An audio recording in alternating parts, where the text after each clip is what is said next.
કોમી એકતાના પ્રતીક સમાન ઉપલા દાતાર ખાતે ઉર્સનો પ્રારંભ થયો છે. પ્રથમ દિવસે ગત રાત્રે ગુફામાંથી કુંડળ, ખોખરાજ સહિતના કિંમતી આભૂષણો બહાર કાઢી મહંત ભીમ બાપુના હસ્તે ચંદન વિધિ કરવામાં આવી હતી, જેમાં ધારાસભ્ય સંજય કોરડિયા, ડેપ્યુટી મેયર તથા શહેર ભાજપ પ્રમુખ ગૌરવ રૂપારેલિયા સહિતના આગેવાનો ઉપસ્થિત રહ્યા હતા. આભૂષણોના દર્શનાર્થે હજારો લોકો દર્શન કરવા ઉમટ્યા છે. આજે આરામનો દિવસ છે. આવતીકાલે દીપમાળા અંતર્ગત દાતાર ટેકરી દીવડાઓથી ઝળહળી ઉઠશે.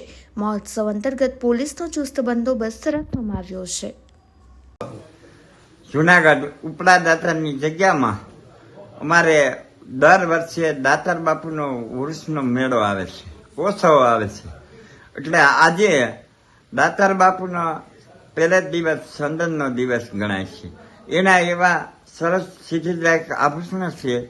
એની આજે જે કાંઈ અભિષેક વિધિ થાય છે અને ચંદન, ગુલાજર, ગંગાજર, કેસર, કસ્તુરી એ બધું મિલાવી અને એની પૂજા થાય છે.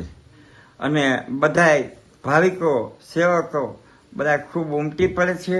એ બધા ખૂબ દર્શન કરે છે અને ધન્ય બને છે અને બધા મહાપ્રસાદ લે છે. અને અમારે ગુરુવારે પછી દીપમાળા રાત્રે સાંજે 8 થી 10, 11, 12 વાગ્યા લગીની દીપમાળા હોય. એ બહુ ઝળઝળતી આખી જગ્યા થાય છે અને ત્યારે બધા ખૂબ ખુશી થાય છે ને બધા ખૂબ આનંદ મેળવે છે.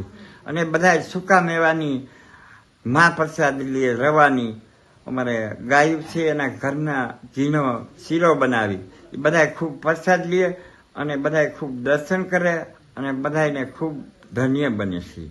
અને પછી શુક્રવારે અમારે આ ઉરસના મેળાનો છેલ્લો દિવસ કહેવાય છે. પછી બધા ખૂબ ખૂબ આનંદથી રહ્યા હોય અને બધા વિદાય લે છે. હિન્દુ મુસ્લિમ ધર્મનું એક આસ્થાનું કેન્દ્ર હોય એટલે કે સદભાવનાની જે વાત છે, સદભાવનાનું કેન્દ્ર એટલે કે દાતારની અંદર દર વર્ષે ચંદન વિધિનો કાર્યક્રમ થાય.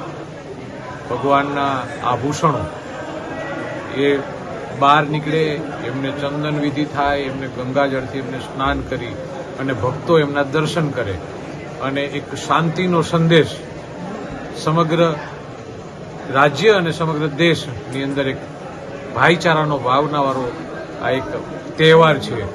એટલે કે આ ઉર્સનો તહેવાર એટલે કે દાતારની આ ચંદન વિધિનો કાર્યક્રમ એટલે દર વર્ષની જેમ આ વખતે પણ અહીંયા સંમલિત થવાનો, ચંદન વિધિ કાર્યક્રમની અંદર રહેવાનો, આભૂષણના દર્શન કરવાનો, એમના આશીર્વાદ લેવાનો, આ કાર્યક્રમની અંદર એક સદભાગી થવાનો મોકો મળ્યો છે. ત્યારે અમારા પાર્ટીના સૌ આગેવાનો, આદરણીય પ્રમુખ શ્રી ગૌરવભાઈ, અમારા ડેપ્યુટી મેયર આકાશભાઈ, અમારા દંડક શ્રી કલ્પેશભાઈ, પાર્ટીના સૌ યોગીભાઈથી લઈને સૌ આગેવાનો એ સાથે આવી અને આ ચંદન વિધિની અંદર સંમલિત થવાનો મોકો અમને દાતારે આપ્યો છે. ત્યારે ધન્યતા અનુભવી છે.